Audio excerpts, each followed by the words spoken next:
Ra'iisul Wasaaraha Xukuumadda Federaalka Soomaaliya Mudane Xasan Cali Khayre ayaa booqasho uu kula qaybsanayo xanuunka iyo dhibaatada waxa ugu tagay muwaadiniin Soomaaliyeed kuwa qaba dhaawacyo kala duwan isla markaana xaaladooda caafimaad lagu dabiibayo Cisbitaal Madiina ee magaalada Muqdisho. dadka Cisbitaal Madiina ku booqday Ra'iisul Wasaare Xasan Cali Khayre ayaa waxa kamid ah dad ku dhaawacmay qaraxii Biso House ee magaalada Muqdisho kuwa ku soo dhaawacmay dagaal beeleed ka dhacay deegaanka Maxaas ee gobolka Hiiraan iyo wiil yar oo dhaawac soo gaaray isagoo kubad ku dheelaya magaalada Beledweyne ee xarunta gobolka Hiiraan. Ra'iisul Wasaaraha Xukuumadda Federaalka Soomaaliya Mudane Xasan Cali Khayre oo weliyay wasiirka qorsheynta iyo horumarinta dhaqaalaha ayaa mid uga xog wareystay dhaawacyada xaaladooda caafimaad iyo ehelada la joogtay iyo maamulka Cisbitaal Madiina isagoo u geeyay lacag ay ku afraan.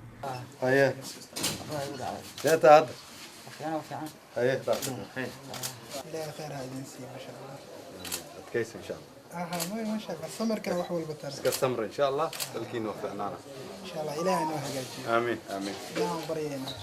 معك وضع. أنت؟ إيه.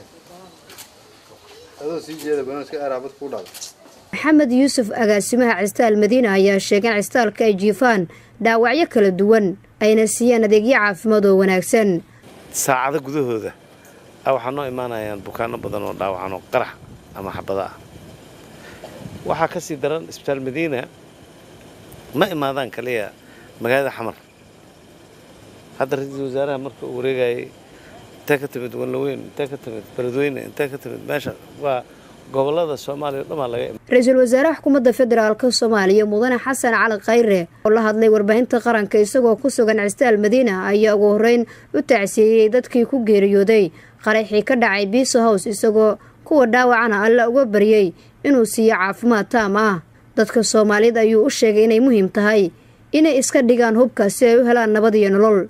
waxaan uga tacsiyeynayaa horta waalidiintii iyo dadkii walaalaha ahay waxaan leenahay Ilaahay samir idinka siiyo.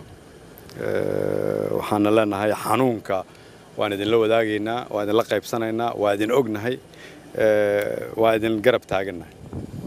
intaas ka soo waxaan leeyahay Soomaali waxa baabi'iyay xabado sidoo doctorku noo sheegay.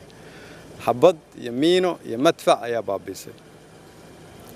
waxaan codsanayaa sida ugu dhaqsaha badan in dadka Soomaaliyeed ay gacmaha isu qabsadaan. aan ka shaqeynaa sidii dalkeena dib ugu dhisan lahayn. aan ka shaqeynaa sidii aan xabadaha iskaga xarayn lahayn, sidii aan qoryaha banaanka isaga dhigi lahayn, sidii aan ummadeena u badbaadi lahayn.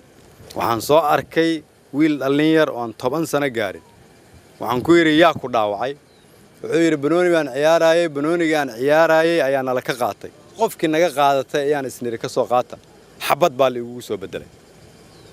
bal ka fikir wiil yar oo banooni ciyaaraya oo banoonigiisa guri uga dhacay ayaa isiri ka soo qaado markaas xabad lagu dhufay. Ra'iisul Wasaare Khayre ayaa shacabka Soomaaliyeed ka dalbaday in dawladda Soomaaliya ay ku garab siiyaan la dagaalanka argagixisada nabadiyadka ee Al-Shabaab si uu dalkeenu u gaaro horumar wanaagsan oo caalamka kula tartamo. qof walba oo Soomaaliyeed waxaan ka codsanayaa inuu dawladda garab istaago, la shaqeeyo xukuumadda iyo dawladda aan meel uga soo wada jeesano shabaabka. shabaabku waa cadow Soomaaliyeed. nooma ogola dalkeena iyo dadkiisuba inay horumar gaaraan. haddii aad og tahay meel dhibaato jirto noo soo sheeg. shabaabka waa inaan kulligan ku wada jihaadnaa.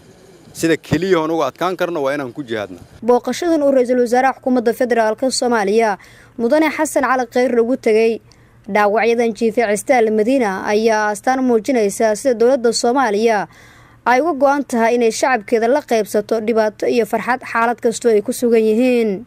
maadaama dawladdan ay tahay dawladda shacabka. Nasr Bashiir Cali, warbaahinta qaranka magaalada Muqdisho.